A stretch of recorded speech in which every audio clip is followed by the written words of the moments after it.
Imagine sitting in a crowded hall, every eye on you, knowing what you're about to say could change how the world sees your people forever. Ibrahim Traoré's voice trembled, not from fear, but from the weight of the moment. Then, in a simple but shattering sentence, he said something that left millions around the world in tears, and Africa holding its breath. It was an ordinary afternoon in Los Angeles. But inside one auditorium, something extraordinary is about to unfold. Michelle Obama had taken the stage, her presence commanding yet comforting.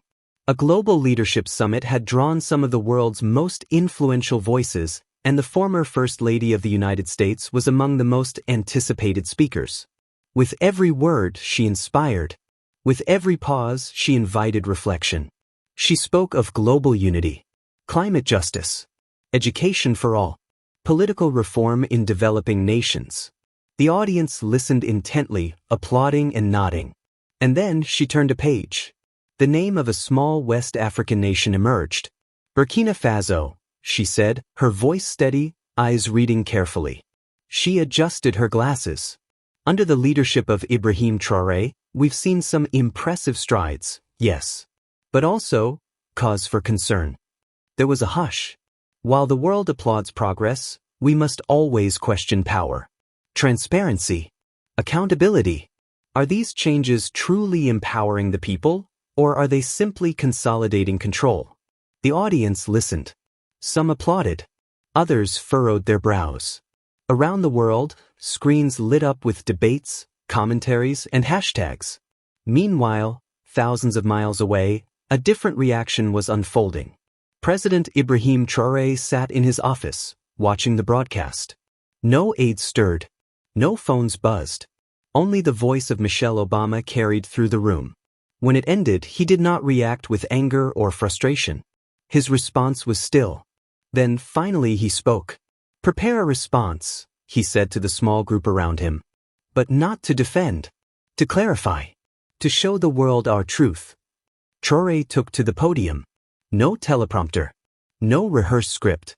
Just heart and history. He looked into the camera, eyes steady. "Mrs. Michelle Obama," he began, his voice composed but resolute, "your concern is noted. And it is welcomed. But let me make something clear." He paused. "Our movement is not about grasping power. It is about reclaiming dignity." He reached for a worn photograph beside him. He held it up. A family stood in front of a modest house, solar panels glinting behind them. This family lived in darkness. Now their children study under light. This isn't power. This is justice. He continued, unwavering. Yes, we face challenges. Corruption. Instability.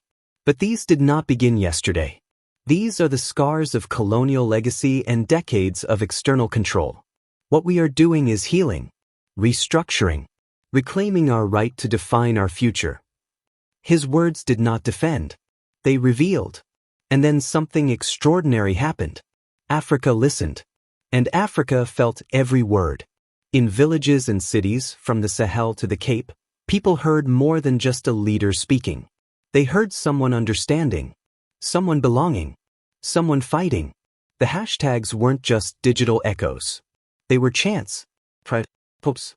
Young Africans began to stand taller. Elders nodded in silent recognition.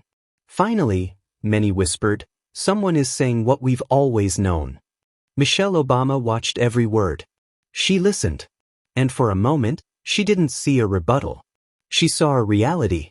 In a later interview, she reflected on the moment. "I underestimated the context," she admitted, her voice sincere. President Traoré's response was honest. "It moved me. We must listen before we judge.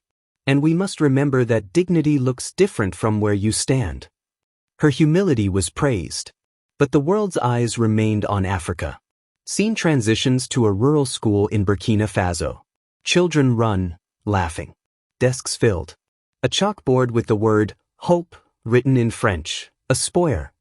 Weeks after the press conference, President Traoré visited a small school built through the New Development Fund. A young girl walked up to him, shyly. In her hands was a crumpled drawing. A house. A sun. A smiling stick figure holding a book. "I can dream now," she said softly, He knelt beside her and smiled. Good, he replied. Never stop dreaming.